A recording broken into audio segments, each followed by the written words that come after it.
जय माता दी। ओम साईं का हर हर महादेव। पिछले अध्याय में हमने साईं सच्चरित्र के चौथे अध्याय का पठन और श्रवण किया। आज हम बढ़ते हैं अध्याय 5 की तरफ। संतों के कार्य व साईं बाबा का अवतार, पवित्र तीर्थ शिरडी, साईं बाबा का व्यक्तित्व, गोली बुआ की अनुभूति और विट्ठल जी का प्रकट होना, इस अध्याय में हम आप लोगों के साथ श्रवण और मनन करेंगे, पठन करेंगे। श्रीमद् भगवत गीता के चौथे अध्याय के 7वें 8वें श्लोक में भगवान श्री कृष्ण ने कहा है कि जब जब धर्म का नाश और अधर्म की वृद्धि होती है, तब तब मैं अवतार धारण करता हूँ।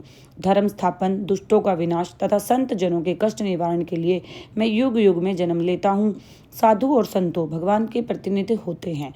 वे उपयुक्त समय पर प्रकट होकर अपनी कार्य प्रणाली द्वारा अपना अवतार कार्य पूर्ण करते हैं। अर्थात जब ब्राह्मण, क्षत्रिय, वैश्य अपने कर्तव्य से विमुख हो जाते हैं, जब शूद्र उच्च जातियों के अधिकार छीनने लगते हैं, जब धर्माचार्यों का अनादर तथा निंदा होने लगती है, जब लोग अभक्ष्य, भोज्य पदार्थ और मदिरा आदि का सेवन करने लगते हैं, जब धर्म की आड़ में बुरे कर्म होने लगते हैं, जब भिन्न भिन्न धर्मावलंबी परस्पर लड़ने लगते हैं, कर्मठ पुरुषों को धार्मिक कृत्यों में अरुचि उत्पन्न हो जाती है, जब योगी ध्यान आदि कर्म छोड़ देते हैं और जब सामान्य जन की ऐसी धारणा हो जाती है कि केवल धन, संतान, स्त्री ही सब कुछ है, इस प्रकार जब लोग सत्य मार्ग से विचलित होकर पतन की ओर अग्रसर हो जाते हैं, तब संत प्रकट होकर अपने उपदेश एवं आचरण के द्वारा धर्म की स्थापना करते हैं। वे हमारा उचित मार्गदर्शन तथा सत्य पथ पर चलने की प्रेरणा देते हैं। अनेक संत निवृत्तिनाथ, ज्ञानदेव, मुक्ताबाई, नामदेव, गौरा, गौणाई, एकनाथ, तुकाराम, नरहरि, नरसिंह मेहता, सज्जन कसाई, सावंता माली और रामदास आदि सत्य मार्ग का दिग्दर्शन कराने हेतु समय समय पर प्रकट हुए और इन सबके पश्चात शिरडी में साईं बाबा का अवतार हुआ। पावन तीर्थ शिरडी में अहमदनगर में बहने वाली गोदावरी नदी के तट बड़े ही भाग्यशाली हैं, जिन पर संतों ने जन्म लिया। अनेक संतों ने वहां आश्रय पाया। ऐसे संतों में श्री ज्ञानेश्वर महाराज प्रमुख थे। शिरडी अहमदनगर जिले के कोपर गांव तालुका में स्थित है। गोदावरी नदी पार करने के बाद मार्ग सीधा शिरडी ही जाता है। 8 मील चलने पर जब आप नीम गांव पहुंचेंगे तो वहां से शिरडी दिखाई देने लगती है। कृष्णा नदी के तट पर अन्य तीर्थस्थान गाणगापुर, नरसिंहवाड़ी और औदुंबर के समान ही शिरडी भी प्रसिद्ध तीर्थ है। जिस प्रकार दामोजी ने मंगलवेढ़ा पंढरपुर के समीप को, समर्थ रामदास ने सज्जनगढ़ को, दत्तावतार श्री नरसिंह सरस्वती जी ने वाड़ी को पवित्र किया, उसी प्रकार श्री साईनाथ जी ने शिरडी में अवतार लेकर उसे पावन किया। श्री साईं बाबा के सानिध्य के कारण शिरडी का महत्व विशेष बढ़ गया। उन्होंने इस भवसागर पर विजय प्राप्त कर ली थी, जिसे पार करना बहुत कठिन है। शांति उनका आभूषण था और वे साक्षात ज्ञान स्वरूप ही थे। वैष्णव भक्त सदैव वहां शरण पाते थे। दानवीरों में वे राजा कर्ण के समान दानी थे। वे समस्त सारों के सार स्वरूप थे। सांसारिक पदार्थों में उनकी रुचि नहीं थी। वे सदा आत्म स्वरूप में ही लीन रहते थे। अनित्य वस्तुओं का आकर्षण उन्हें छू भी नहीं पाता था। उनका हृदय शीशे के समान उज्जवल था। उनके शिरमुख में सदैव अमृत वर्षा होती थी। अमीर और गरीब उनके लिए सम्मान थे। मान अपमान की उन्हें किंचित भी चिंता न थी। वे निर्भय होकर संभाषण करते, भांति भांति के लोगों से मिलजुल कर रहते, नर्तकियों का अभिनय तथा नृत्य देखते और गजल कव्वालियां भी सुनते। इतना सब करते हुए भी उनकी समाधि भी जरा सी भंग नहीं होती थी। अल्लाह का नाम सदा उनके होठों पर रहता था। जब दुनिया जागती तो वे सोते और जब दुनिया सोती तो वे जागते। उनका अंतःकरण सागर की तरह शांत था। उनकी कार्य प्रणाली का कोई अंत नहीं था। कहने के लिए तो वे एक स्थान पर निवास करते थे, परंतु विश्व के समस्त व्यापारों पर भली भांति उनको ज्ञान था। उनका दरबार ही निराला था। वे नित्य अनेक किंवदंतियां करते थे, परंतु उनकी अखंड शांति किंचित मात्र भी विचलित नहीं होती थी। वे सदा मस्जिद की दीवार के सहारे बैठे रहते थे तथा प्रातः, मध्याह्न और सायंकाल लेंडी और चावड़ी की ओर वायु सेवन करने जाते थे। तब भी सदा आत्मस्थित ही रहते थे। यहाँ मस्जिद से अभिप्राय है द्वारका माई। स्तः सिद्ध होकर भी साधकों के समान आचरण करते थे। वे विनम्र, दयालु तथा अभिमान रहित थे। उन्होंने सबको सदा सुख दिया। उनके श्री चरणों का स्पर्श पाकर शिरडी पावन बन गई। उनका महत्व असाधारण हो गया। जिस प्रकार ज्ञानेश्वर ने आलंदी और एकनाथ ने पैठन का उत्थान किया, वही गति श्री साईं बाबा द्वारा शिरडी को मिली। भक्तगण के लिए शिरडी एक दूसरा पंढरपुर, जगन्नाथपुरी, द्वारका, बनारस, काशी, यानी बनारस को ही काशी कहा गया है, महाकालेश्वर तथा गोकर्ण महाबलेश्वर बन गई। श्री साईं का दर्शन करना ही भक्तों का वेद मंत्र था, जिसके फलस्वरूप आसक्ति घटती और आत्मदर्शन का पथ सुगम होता चला गया। उनका श्री दर्शन ही योग साधन था और उन्हें वार्तालाप करने से समस्त पापों का शमन हो जाता था। उनका पाद सेवन कर त्रिवेणी यानी प्रयाग स्नान के समान था।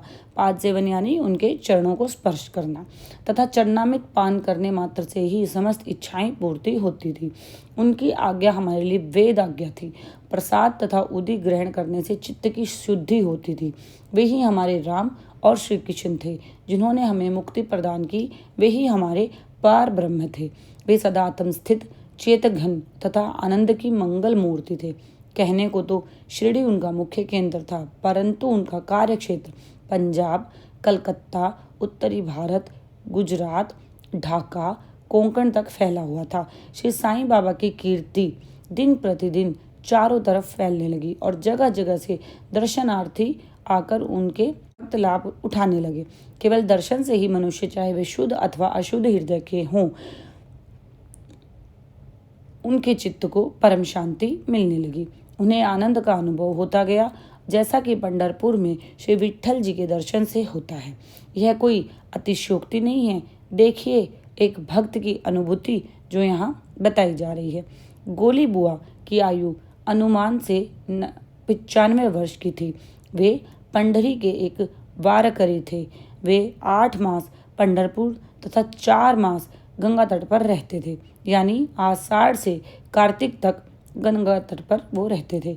सामान ढोने के लिए उनके पास एक गधा था। एक शिष्य भी सदैव उनके साथ रहता था। वे प्रति वर्ष पंढरपुर जाते और लौटते समय बाबा के दर्शन के लिए शिरडी आते।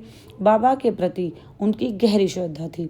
वे बाबा की ओर एक तक निहारते और कह उठते थे कि वे श्री पंढरीनाथ, श्री विट्ठल के अवतार हैं, जो अनाथ नाथ, दीन दयालु, दीनों के नाथ हैं। गोली बुआ श्री विठोबा के परम भक्त थे। उन्होंने अनेक बार पंढरी की यात्रा की तथा प्रत्यक्ष अनुभव किया कि साईं बाबा वास्तव में ही पंढरीनाथ हैं। श्री साईं बाबा की ईश्वर चिंतन और भजन में विशेष आसक्ति थी। वे सदैव अल्लाह मालिक पुकारते थे तथा भक्तों से संकीर्तन सप्ताह करवाते थे, जिसे नाम सप्ताह भी कहते हैं। एक बार उन्होंने दासगणों को कीर्तन सप्ताह की आज्ञा दी। दासगणों ने बाबा से निवेदन किया कि आपकी आज्ञा मुझे शिरोधार्य है, परंतु इस बात का आश्वासन मुझे मिलना चाहिए कि सप्ताह के अंत में विट्ठल अवश्य प्रकट होंगे। बाबा ने अपने हृदय का स्पर्श करते हुए कहा कि विट्ठल अवश्य प्रकट होंगे, परंतु साथ ही भक्तों में श्रद्धा और तीव्र उत्सुकता भी अनिवार्य है।